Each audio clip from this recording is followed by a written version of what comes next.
Welcome to Sagas, a channel where we science the shit out of your favorite anime, games, and all sorts of other stuff. I'm your host Iker, and I'm damn proud to be delivering to you another Dragalia Lost video. Yesterday we furiously rushed to get out a few videos, but realized that in rushing, we were missing out on what made this channel great: attention to detail. So yesterday and today I spent countless hours combing over data mine stats to deliver to you a Pactbound tier list. What's that, you say? Stick around to find out.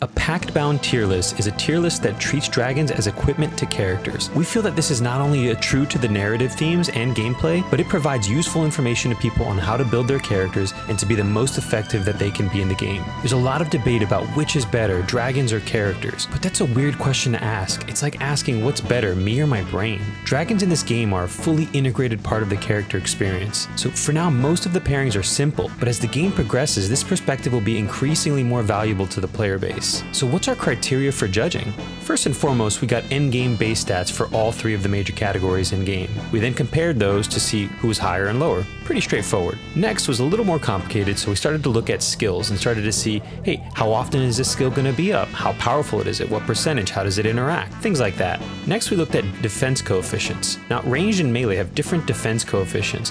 One, because obviously range is not going to be in the fray as much, and so they're going to be excused from a lot more damage than, say, a melee unit will. Therefore, the game kind of balances that out by changing the defense coefficients. But if you use your dodge well enough, then these defense coefficients, when you're melee, could actually make you a lot more tanky than you should be otherwise. And the last thing was the area of effect for skills and attacks, as well as any lingering effects that they have, such as burn, poison, blind, stun, etc. Now, all of this information was data mined and will be made available to you shortly, so make sure that you're checking out gamepress.gg, since they are one of the best resources in pretty much any game they cover. No, seriously, these guys are amazing.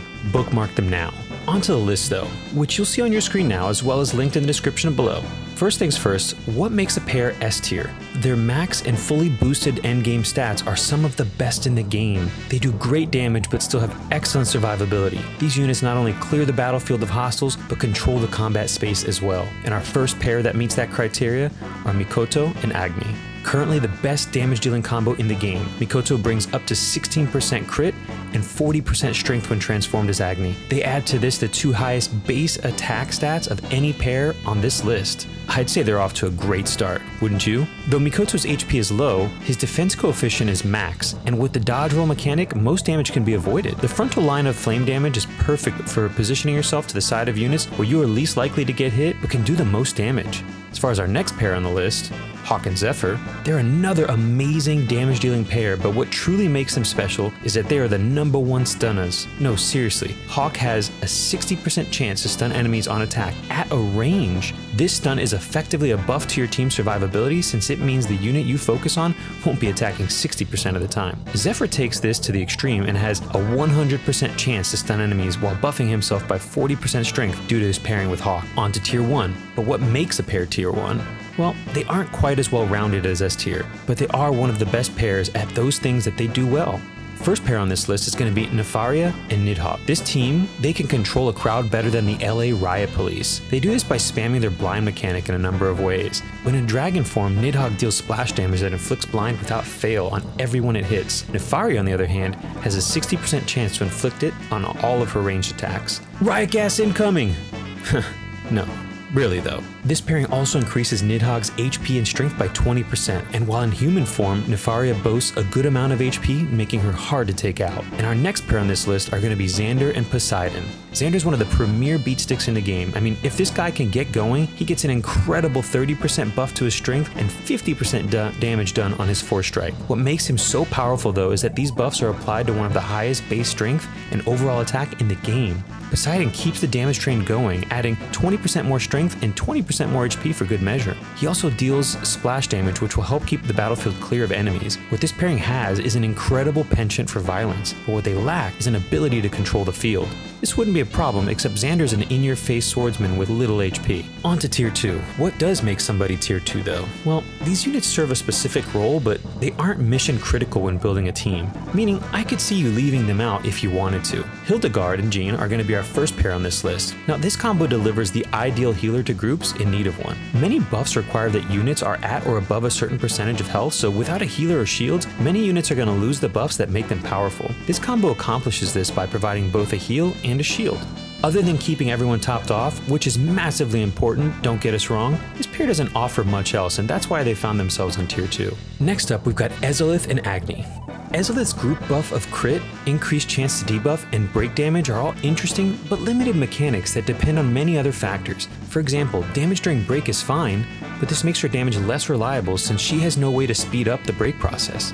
Agni is a top tier dragon and does wonders when on the field, but when Ezolith's in battle, her average all-around stats aren't terribly impressive. Our next pair on this list is going to be Maribel and Zephyr. Maribel's focus on her skill damage and cooldown are an interesting and powerful combo. Pair that with Zephyr's guaranteed stuns, and this pair can really pack a punch on the right team of skill haste focused group buffs. However, there are harder hitting units in the game who, with the same help, simply outperform, so it's hard to build a team around this team. Though we can see this unit getting more powerful here as higher percent buffs to skill cooldown are released, so keep an eye on this one. She could be trouble. Xanfrid and Poseidon. Xanfrid is a confusing card that we want to love. I mean, more frequent transformations paired with extended duration sounds like a winning combination, but the buffs present, they're just too small and they don't quite make up for the otherwise weak stats and toolkit at Xanfrid's disposal. Tier 3 units are interesting. They're some of the best units in the game, but they're paired with reduced rarity dragons or have large questions circling around what their value of their role is. Starting with the best example of that, Julieta and Zhang.